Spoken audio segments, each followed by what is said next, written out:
여러분 혹시 오데요라는 말을 아십니까? 몇 년 전 목사고시 면접 때였습니다. 제 옆에는 연세가 지긋하신 거의 할머님이라고 봐도 무방하실 전도사님이 앉아 계셨는데요. 면접관들이 순차적으로 면접자들에게 질문을 했고 이 아주머니 전도사님께 질문을 했습니다. 전도사님, 연세가 꽤 많으시고 안수를 받더라도 4년 정도 후에는 은퇴를 하셔야 하는데 사역하는 것이 힘들지는 않으세요? 그러자 이분께서 말씀하십니다. 오대요. 그러자 면접관들이 상당히 당황했습니다. 아마도 생전 처음으로 오대요라는 말을 들으신 것 같았습니다. 그리고 혹 또 오대요라는 말을 한 다음에 어떤 말이 이어졌더라면 면접관들께서 대충 어떤 뜻인지 알아들으셨을 텐데 이 전도사님은 오대요 이 말만 하고 후에 아무 말씀이 없으셨습니다. 그래서 면접관들은 서로 오데요가 무슨 뜻이냐고 묻길래 제가 오데요는 아니오라는 뜻입니다 라고 친절하게 알려주었습니다. 그제서야 면접관들께서는 아 하고 이해를 하시더라고요. 그리고 또 질문이 돌아서 이 전도사님 차례가 되어서 질문을 했습니다. 전도사님, 사역하고 계시는 교회가 엄청 시골인 것 같은데 힘들진 않으세요? 그러자 이 전도사님께서 또 이렇게 대답하십니다. 은지에. 면접관들은 또 은지에가 무슨 말인지 몰라서 은지에가 뭐죠? 언제라는 뜻입니까? 이렇게 묻길래 이번에도 제가 아니요라고 말씀드렸습니다.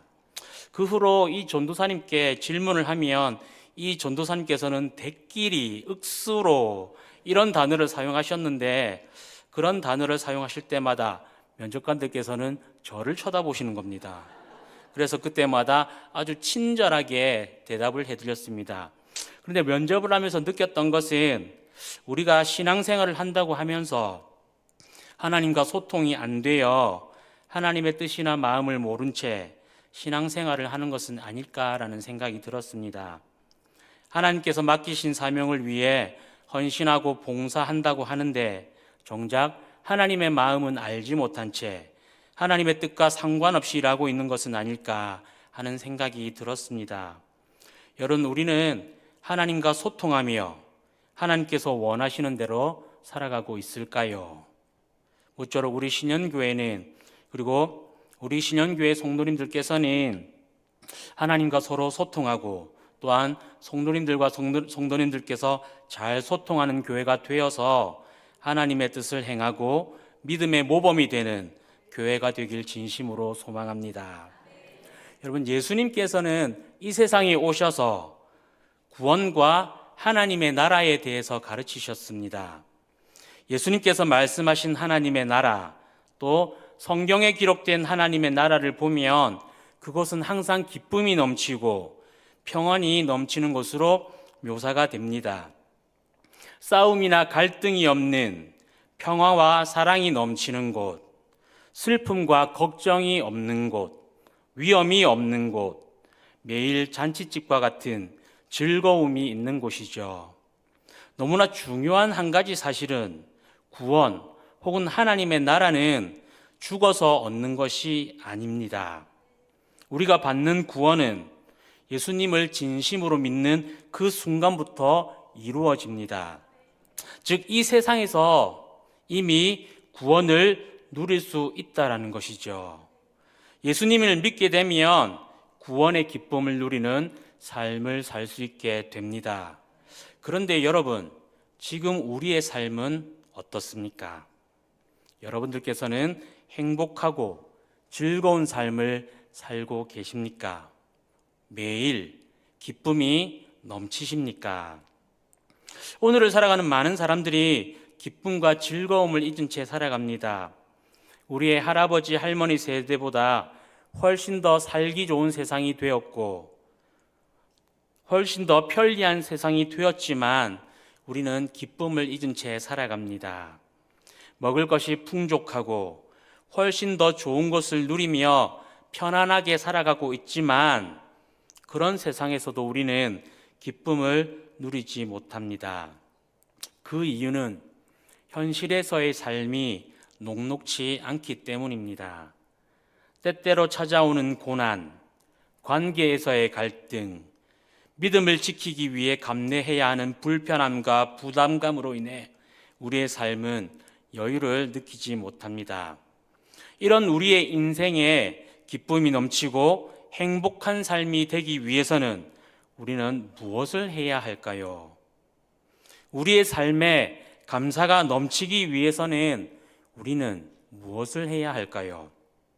첫 번째는 바로 예수님을 우리의 삶에 초대하는 것입니다. 예수님을 우리의 삶에 초대해서 우리의 주인으로 모셔야 합니다. 여러분, 우리는 매일 예수님을 만나길 사모해야 합니다. 예수님이 우리 삶의 주인이 되셔야 합니다.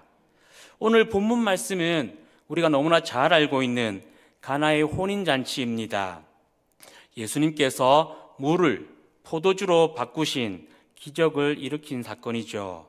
그런데 우리가 기적에 초점을 맞추다 보니 자꾸 간과하는 것이 있습니다. 그것은 바로 그 기적의 현장에 예수님께서 계셨다는 것입니다.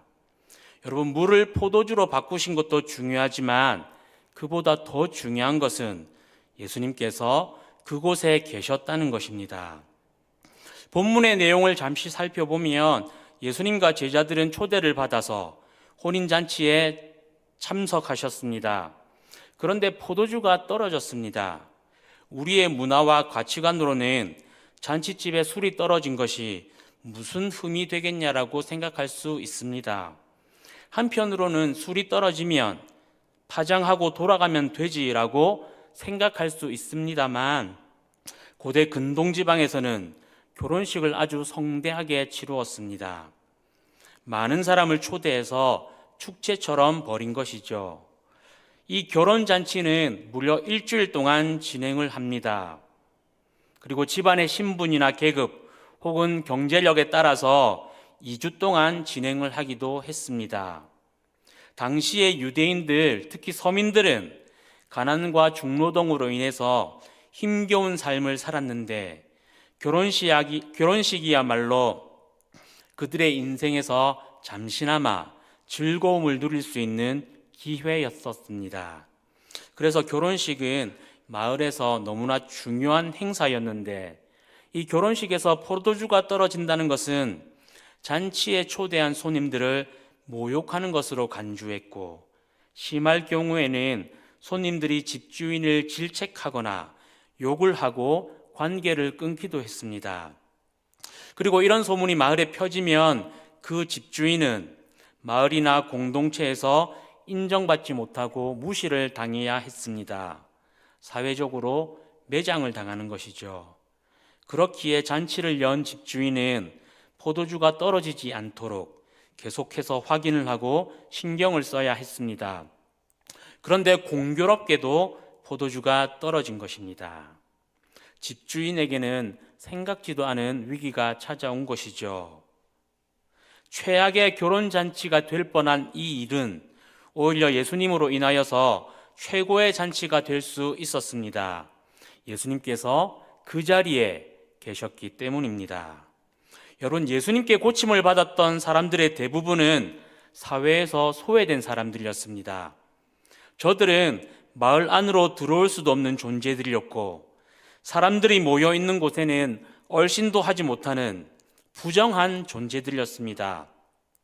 혹여라도 사람들이 자신이 머물고 있는 주변에 오면 가슴을 치면서 나는 부정한 존재다, 나는 부정한 존재다, 이렇게 소리치며 자신의 존재를 알려야 했습니다.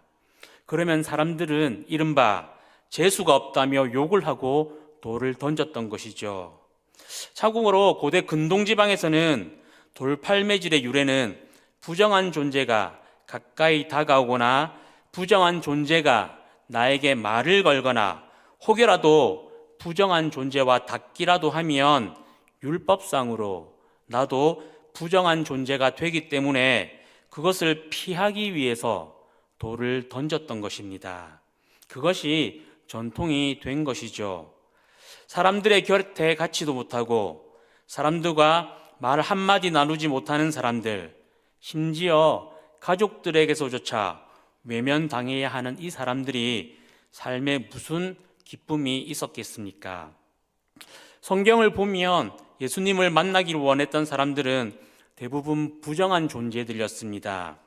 그러나 그들은 예수님을 만나길 원했고 죽을 각오를 하고 예수님을 찾아왔습니다. 그래서 예수님을 만나는 기적을 경험한 것이죠. 죽은 사람이 살아나고 병든 자가 치료되었습니다. 귀신들이 떠나가고 욕심 많고 이기적인 사람이 변화되었습니다. 무시당하고 천대받던 사람들이 구원을 얻고 하나님의 자녀가 되는 권세를 누리게 되었습니다. 여러분, 이것이 뜻하는 바가 무엇인지 아십니까? 하나님으로부터 저주받은 존재, 부정한 존재로 낙인 찍혀 사회에서 매장되었던 그들이 하나님의 자녀가 되는 은혜를 받게 된 것입니다. 예수님으로 인하여서 삶의 변화를 경험하고 그 삶이 구원의 기쁨을 누릴 수가 있게 된 것이죠. 예수님으로 인해서 감사할 수 있는 삶이 된 것입니다. 여러분, 여러분들의 삶에 기쁨이 넘치길 원하신다면 여러분들의 삶에 예수님을 초대하시기 바랍니다.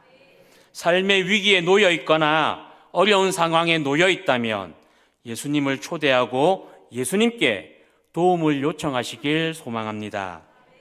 예수님께서는 우리를 위하여 구원의 능력을 베푸셔서 우리의 슬픔을 기쁨으로 바꾸어 주시리라 믿습니다.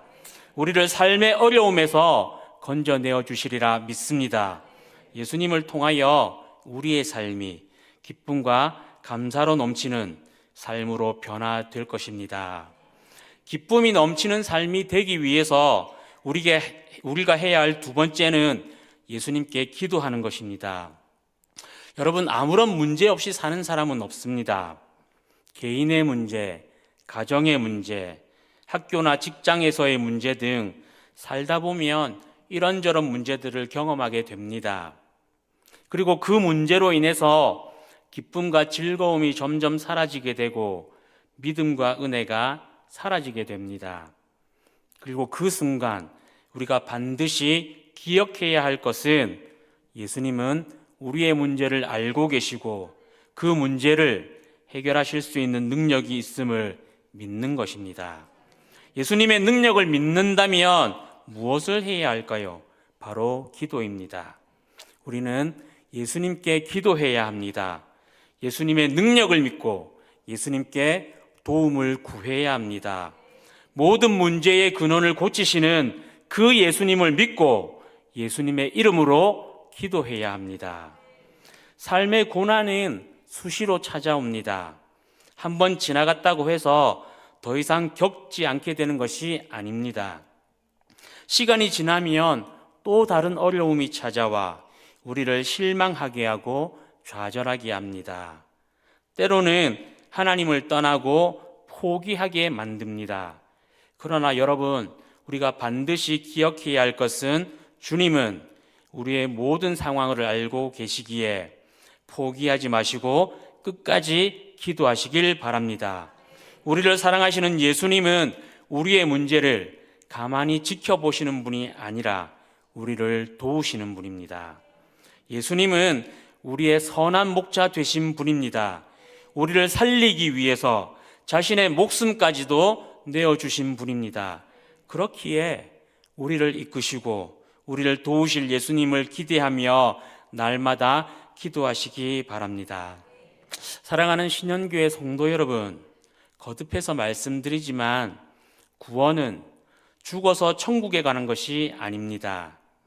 하나님의 구원은 우리가 예수님을 진심으로 믿는 그 순간부터 이루어지는 것입니다. 그렇기에 이 세상을 살면서도 예수님으로 인하여 우리의 삶에 기쁨과 즐거움과 감사함이 넘칠 수가 있는 것입니다. 비록 삶의 환경이 내가 원하는 대로 바뀌지 않아도, 내가 해결할 수 없는 고난이 다시 찾아와도, 엎친 데 덮친 격으로 고난이 계속해서 쌓여도 예수님께서 해결해 주실 것임을 확신하기에 걱정하지 않고 염려하지 않고 기도로 이겨낼 수 있게 되는 것이죠. 우리의 삶에 예수님을 모셔서 예수님의 인도하심을 따라 살아가는 저와 여러분들이 되셔서 주님께서 주시는 평안과 기쁨을 평생을 누리며 살아가시는 저와 여러분들이 될 수 있기를 진심으로 소망합니다. 하나님께서 우리의 삶을 언제나 바른 곳으로 인도하시고 우리에게 가장 좋은 곳으로 인도하심을 믿고 날마다 기도에 힘쓰는 우리 신현교회 성도님들 되시길 진심으로 소망합니다. 기도하시겠습니다. 사랑이 많으신 아버지 하나님, 때로 우리에게 찾아오는 고난들과 어려움으로 인하여서 때때로 우리의 마음이 시험이 들고 믿음을 포기할 때가 있습니다. 우리에게 찾아오는 그 절망으로 인하여서 하나님을 떠나고자 할 때가 있습니다. 그러나 하나님, 그 어떤 경우에도 우리의 믿음을 지켜주셔서 우리가 하나님을 바라보며 예수 그리스도의 이름으로 기도하게 하여 주시옵소서. 내 마음속에 예수님을 모셔서 내 삶이 성령의 인도하신 대로 주님께서 이끄신 대로 순종하는 삶을 살아갈 수 있도록 도와주시옵시고, 날마다 주님께 간구하여서 이 세상을 살아갈 때에 기쁨이 넘치는 구원의 삶을 살아갈 수 있도록 하나님 늘 함께하여 주시옵소서. 오늘도 그 여러 가지 문제로, 가정의 문제로, 직장의 문제로 힘들어하고 지쳐있는 우리 성도님들을 불쌍히 여겨주셔서 우리의 힘으로 해결하지 못하는 그 어려운 문제들을 하나님께서 해결하여 주시고 모든 기도의 문제들을 하나님의 뜻대로 응답하여 주시옵소서. 이 모든 건 예수 그리스도 이름 받들어 기도드립니다. 아멘.